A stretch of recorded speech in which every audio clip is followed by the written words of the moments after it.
Where lilacs bloom too early, silence grows between us, trust fades like petals, and the earth remembers what we tried so hard to forget. Spring came a little earlier that year. The air had started to soften, the kind of warmth that made the wooden floors less cold in the morning. In the corner of the garden, the lilac bush had started to bloom. It was the same bush I'd planted the year we moved in, back when I thought little things like seasonal flowers made a home feel more permanent. I remember noticing it the same week my sister moved in. She arrived with just a small suitcase and tired eyes. My husband helped carry her things up to the guest room. I stood by the door, holding a mug of tea that had already gone cold. They said it was temporary. She had just ended something, and this place felt familiar to her. I didn't ask many questions. I didn't want to seem unwelcoming. After all, she was my sister, younger by 4 years. She had always been the softer one, quieter in the right ways, louder in the ways people found charming. We hadn't been close in a long time, but family has its own way of looping back around. I cooked dinner the first night, simple dishes, mostly out of habit. We sat around the table, the three of us. I cleared the plates while they kept talking. Their voices blurred into the background as I rinsed the bowls. The days started to change after that. I couldn't pinpoint the moment things shifted, but I noticed the silence between me and my husband had gotten longer. He used to check in during the day. He used to notice the small things, if I looked tired, if I was working too late. But now his attention moved differently. Still present, but less directed toward me. Sometimes I'd walk into the living room and find them sitting close, watching something. Their eyes would flick toward me, then back to the screen. They didn't move apart, but they didn't say much either. I never saw anything obvious. It was just a feeling of something missing, like a picture taken down from a wall without anyone noticing. I started spending more time outside. The garden had weeds growing in corners I'd ignored. I pulled them out slowly, one by one, trying not to think too much. I watched the lilacs open more each day. They always bloomed fully before the season really started, as if they didn't know how to wait. At night, I lay beside him in bed, both of us facing away from each other. I counted his breaths sometimes, just to make sure he was still there. There were no fights, no loud arguments, just a quiet that kept widening. Eventually, I found the signs I had been trying not to see. Her cardigan was left on the back of his chair. His shirt was folded neatly in her laundry pile. I used my perfume, though I hadn't touched it in weeks. I watched as patterns repeated themselves. Their laughter behind closed doors, the way they looked at each other when they thought no one was watching.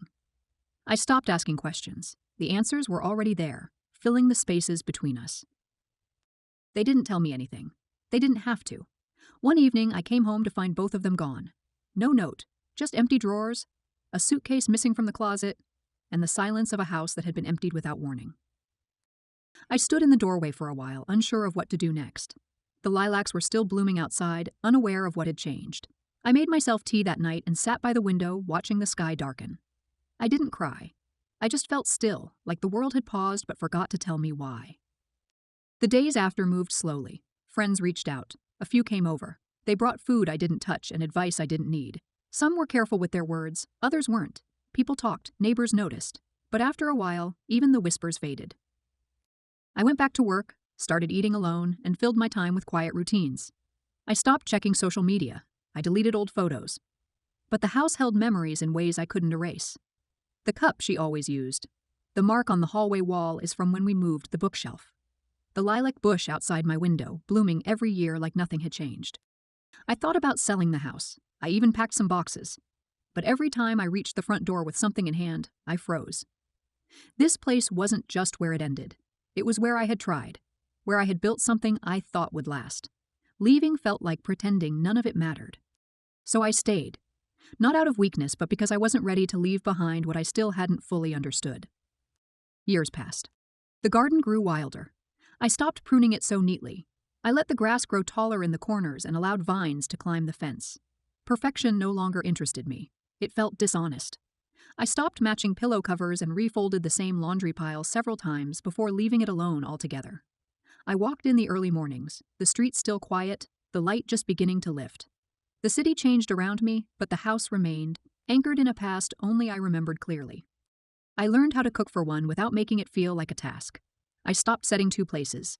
I stopped waiting for laughter to return to the hallway. My days took shape through habits, soft and unobtrusive. Books left half read on the sofa, tea gone cold on the windowsill, radio static at night. I slept lightly, not from unrest, but because the silence had grown familiar. Predictable. Then one afternoon I saw her again. It had been 3 years. She stood across the street outside a small cafe, a child in her arms. The child couldn't have been older than 2. She wore a pale coat that brushed her knees, and her hair was longer and less styled. She looked like someone I once knew, not someone I knew now. The kind of change that happens gradually, too slow to catch until the transformation is complete. She glanced around absently, and then her gaze stopped. For a second our eyes met. Her arms instinctively tightened around the child. She didn't smile. Neither did I. We stayed like that, separated by time, a street, and everything that had been left unsaid. Then she turned and stepped inside, her figure disappearing through the cafe door. I didn't move. The wind tugged gently at my coat as people passed, oblivious. My hands stayed in my pockets, steady. I felt neither the sharp pull of betrayal nor the bitter sting of longing. Just distance, a gentle dislocation from something that had once held me too tightly. I walked home, unbothered by the detour. The garden was in full bloom when I returned. The lilacs had opened again. That evening, I took the shears outside. I hadn't planned on anything. The act wasn't symbolic, not dramatic. My hands simply moved as if they'd been waiting for this moment. One stem at a time, I cut the lilacs down. The petals dropped softly onto the soil, covering the ground in purple. I didn't rush. I worked until there was nothing left but bare branches and scattered blooms. As I bent to collect the last cuttings, something small and silver caught the light. Embedded in the soil, almost hidden beneath a layer of damp leaves. I reached down and pulled it out. A bracelet. Thin, delicate, with a charm shaped like a leaf. One I had lost as a teenager, long before any of this. The clasp was rusted but intact. I had searched for it once, turning over drawers and crawling under the bed, before eventually forgetting it even existed. And here it was, waiting quietly in the soil beneath the lilacs I had planted. I sat on the garden stones, the bracelet cupped in my hand. The scent of lilac still clung to the air despite the empty branches above me. For the first time in a long while, the garden felt still, not dormant but resting. There was no ache in that quiet, just a sense of space, of breathing room. I didn't plant anything that year. The garden remained bare, the soil untouched. Weeds crept back along the edges, and I let them.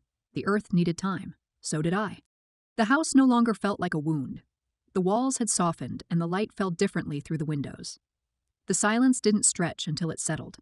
There was no more need to fight it. I passed through rooms without bracing myself. I stood by the windows without waiting for headlights. I folded the laundry without checking for clothes that weren't mine. I no longer thought of leaving. Not because I had nowhere to go, but because the house had become something else. Not a monument to what had been lost, but a witness to how I had stayed. The lilac bush didn't bloom the next spring. Its branches remained still. I didn't mind. By then, the ache had changed shape. It no longer arrived in the morning. It didn't keep me from sleeping. It visited rarely, like an old acquaintance who no longer felt the need to linger. The absence no longer shouted. It whispered, and sometimes not at all. There are days when I think back, not with longing, not with grief, but with a kind of quiet curiosity. How fragile it all had been. How easily trust unravels in silence. How things fall apart not with thunder, but with footsteps down a hallway. No slammed doors, just drawers that stop being shared. I still live in the same house. It no longer feels haunted. The garden still grows wild, but I no longer see it as a disorder. I see it as the truth that things grow the way they need to. Next spring, I will plant something new. Not lilacs. Something that takes time. Something that waits. Something that blooms only when it's ready.